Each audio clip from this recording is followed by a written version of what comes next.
YouTube Ozic going the Godows is back with 5 more trade scenarios that we would like to see happen, or definitely could. These are realistic trade scenarios that could happen before the NFL season starts. We have a recent video going over some trade scenarios. We're kind of continuing on from that. We are revisiting one of the players from that video. So check out that recent one. We have all kinds of videos like that on the channel, so make sure you like, subscribe, to notifications on. Cannot wait for our in-season content. We have a new series, the weekly pick show. A lot of fun making that, so hopefully you guys enjoy it. Check out our Twitter. Links been in the comments for that, and our sponsors, Liquid IV, GLD Shop, Code GOAT, both those sites. We've been making a lot of YouTube shorts and TikToks very recently, so check those out as well. So 5 trade scenarios for you guys, starting with a guy that we've talked about a bit. He's being talked about a lot right now, especially since we have entered that post-June 1st area or portion of the offseason. It is June 2nd right now. So Dalvin Cook is being brought up quite a bit here, the Vikings running back. And the Dolphins have been linked to him the most. We've talked about the Cowboys. We've talked about the Chargers. Dolphins make sense as well. You know, there's a reason why they're being talked about the most when it comes to Dalvin Cook. The Bills are being talked about a bit. I feel like the Bills are being talked about when anybody that's being been available. I don't know if I really see it, and they kind of want to roll with the brother, James Cook, and a couple other guys they have. They brought in Damian Harris, obviously, so I don't really see it. But the Dolphins had interest in Cook earlier this offseason. That kind of died down, and then what they do, they re-sign Raheem Mostert, and they re-sign Jeff Wilson. So that kind of makes it like, and Devon A-Chain, they draft as well. So that kind of makes it seem like, yeah, they probably don't need a running back. But, cheap deals, not a lot of value, I guess, tied into A-Chain. They're not like they drafted him super early. And they're maybe a team that just, if they can find a way to get better, they may pounce on it. So here's that scenario here. They get Dalvin Cook, who is from Miami. And the Vikings get not 2024 fourth round pick, but in this scenario, a 2025 fourth round pick. We kind of been throwing out, tinkering with the 5th round pick for 2024.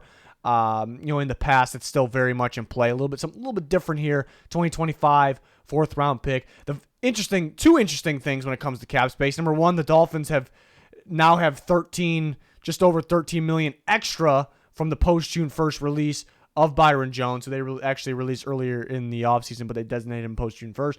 So they have more cap space to spend now. And the Vikings have more cap space because of the Zadarius Smith trade. So how that plays a factor here is they actually could pay a portion of Dalvin Cook's salary in a trade. Why would they do that? Help the trade happen, but to maybe get a better draft pick as well. I don't see them getting better than a 4th. If they did, it'd be a 3rd, and it would be because they paid a large portion of that salary, which is $11 million around there. And I just don't see it though. 4th or a 5th, even a 6th is possible.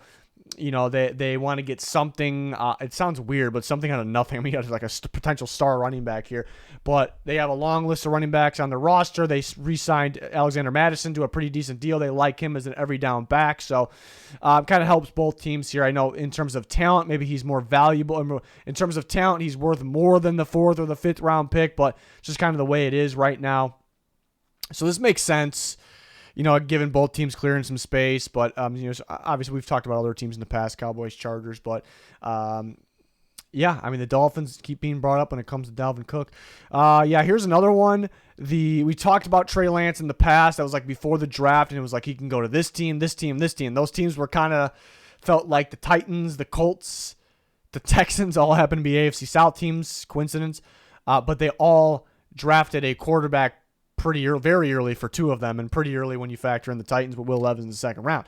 So then you got, a team like the Raiders, who we thought could draft a quarterback. They did a little bit later, and Aiden O'Connell.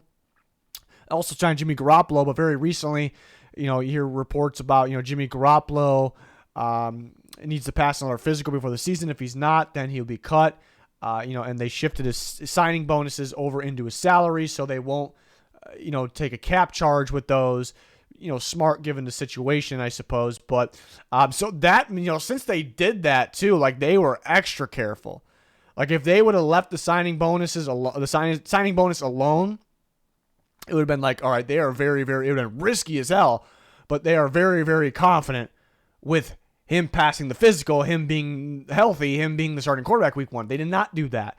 Again, kind of smart. You're very careful because the signing bonuses, will count towards the cap already, over every year the contract, obviously, would be locked in. So smart of them to make it into the base salary.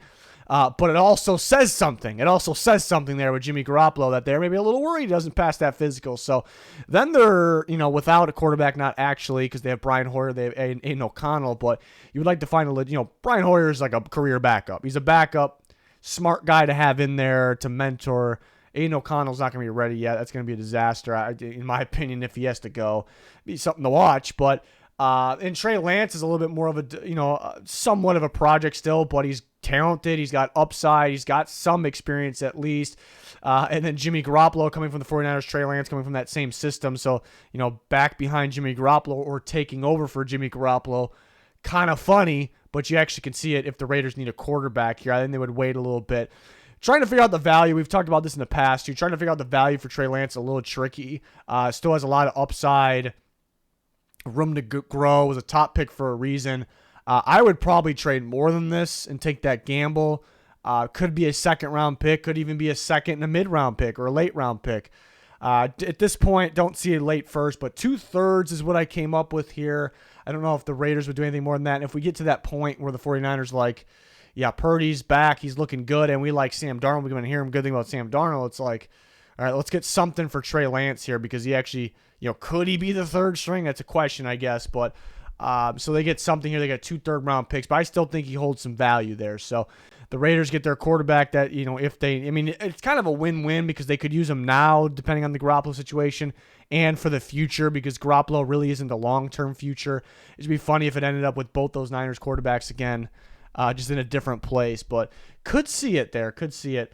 Speaking of the Raiders, Hunter Renfro's name's been popping up a little bit, and I saw some misinformation out there, like how much he would cost in terms of the cap hit. His roster bonus actually was already paid. It already triggered. It counts towards the cap. So people talking about it would be like $10+ million cap hit if you trade for Renfro. It would actually be around 6.97 because the roster bonus already triggered for the Raiders. And you could say, well, the Raiders blew it. They should have traded him before. I don't know if they would have been able to trade him before that. I think that, it's kind of a plan for both sides, I guess. The Raiders and whoever the trade partner is, if this happens, that it will wait until it's a little bit cheaper to help a team out. It makes it more likely for it to happen. And then next year would be just over $11 million cap hit. So I guess, is there risk in that? I think he's worth that, but, we'll see. And so I thought of 2 teams here. The Titans, well, there's several teams I could trade from, but it really narrowed down to 2 teams, maybe 3. The Saints probably the third team, but the Titans and the Eagles, I like the Eagles as well. They might just roll with Zacchaeus in that slot role. So I went with the Titans who badly need a receiver. I think they would like Renfro.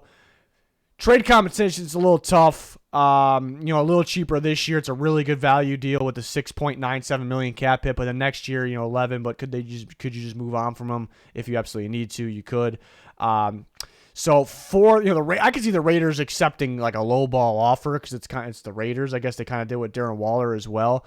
But the Titans are a little low on picks this upcoming draft, so they would prefer to trade a 2025 pick. So that I was kind of in between the 4th and 5th. Is there really an in-between a 4th and 5th? But that's kind of where I was at. So if it's a 2025 pick, 4th-round pick, made some sense. I mean, he's still talented. If he's going to start that slot role, he's going to give you some good production there. I think it's a guy the Titans would be interested in. They might be a little picky when it comes to receivers. Again, I think it'd be a guy they'd be interested in. And the Raiders maybe looking to move on. They have Devontae Adams, who's an outside receiver that could also play on the inside. Jacoby Myers can play on the inside. And then they had a tight end, Michael Mayer, that can line up everywhere, and they have other options as well. So they definitely could be looking to move on from him. Some people have kind of been whispering that. It's nothing like a legit report. I've seen something like his jerseys are on sale from the Raiders. I don't know, how accurate that is, but it's just something I saw on Twitter. So people are chirping a little bit. And the graphics guy misspelled his name. I just realized Renfro. Okay, so apologize for that, graphics guy. I think it's time to get a new one, really, is what it is here. So, Titans really need a receiver. I mean, like, so badly. I did like the fit with the Eagles, but then they kind of stay put. They do have some spending money, though. Speaking of Titans, let's talk about Kevin Byard again. I went a little unique with this one. We got a little creative, but yeah, they asked Kevin Byard to take a pay cut, and there's some rumors about them trading or cutting him that kind of quieted down. This is a little surprising too, because that's their star free safety, one of the very best free safeties in football, but they're looking to do something, like some sort of retool, whatever. So could that still be open for discussion? And, it's tough because he's a little pricey. To me, he's worth that price, like the $14 million cap hit range the next couple of years, because he's a star-free safety. I thought 2 years ago, not this past year before, I thought he was the very best safety in football. I did. So at any given time, he can be the best free safety in football. I think he's good at single high. I think he's good in split safety as well, which you saw the Titans run a lot of cover for last year.